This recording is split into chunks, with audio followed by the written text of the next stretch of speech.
Bénédicte Paris, bonjour. Bonjour. Un grand merci d'avoir accepté l'invitation de la Fringale culturelle, c'est un grand plaisir. C'est notre première rencontre autour d'une série, Oniria. Le premier tome est sorti en octobre, Le Royaume des Rêves. Le deuxième tome est sorti en avril.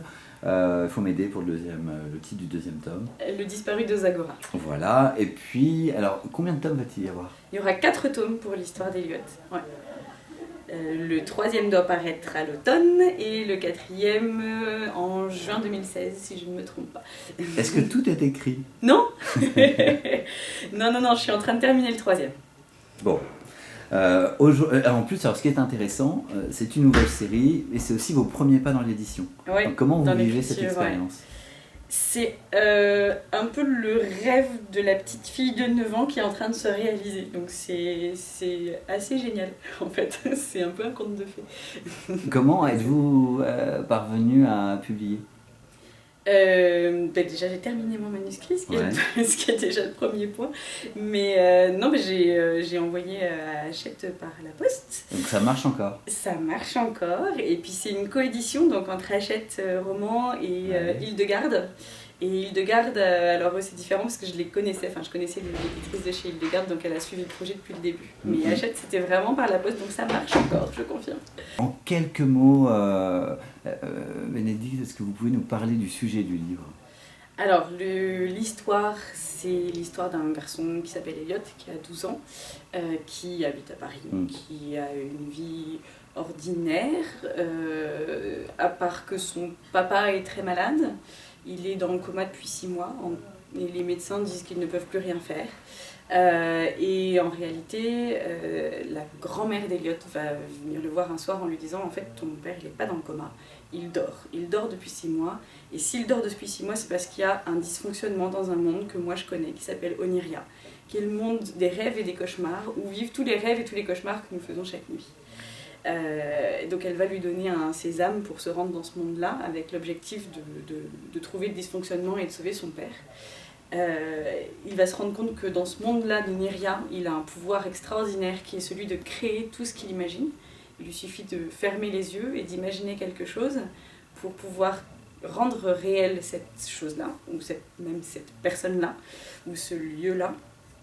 Et ce pouvoir est tellement spécial et tellement unique à Oniria qu'il y a une situation politique un petit peu compliquée sur place et des personnes vont essayer de l'utiliser et de se servir de son pouvoir pour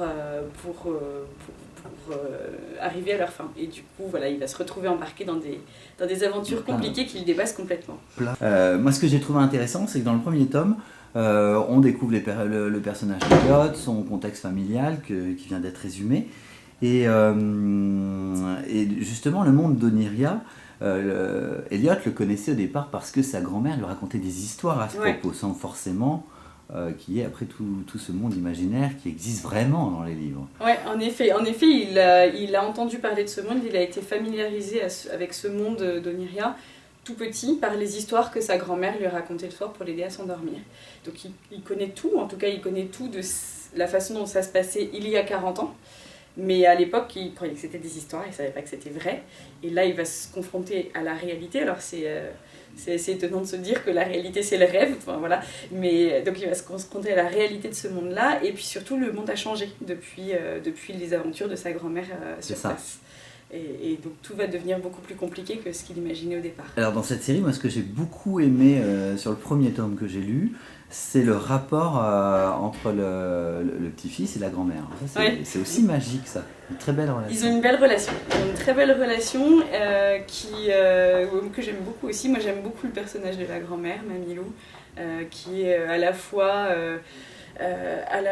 une grand-mère gâteau qui fait des bons petits plats, à la fois une grand-mère facétieuse qui aussi fait des petites choses en douce, qui a aussi ses petits secrets, elle a son jardin secret, il y a des choses qu'Eliot n'ose pas trop lui demander. Et moi je trouve que c'est un personnage intéressant, en tout cas très attachant. C'est une femme qui a du cran. Oui, complètement, absolument, ouais. Et vous, en tant qu'auteur, qu'est-ce qui vous a motivé à écrire sur la relation entre un petit-fils et sa grand-mère ? Alors je sais pas si j'ai fait exprès d'avoir une relation entre un petit-fils et sa grand-mère. Ça aurait pu être un autre lien que le lien petit-fils-grand-mère. C'était pas forcément... Voilà, il se trouve qu'il me fallait un passeur en fait pour ce personnage d'Eliot. Je voulais un passeur et le personnage de Mamilou s'est un petit peu imposé à moi. Et puis elle a pris de plus en plus d'importance et j'ai de plus en plus de sympathie pour elle. Donc...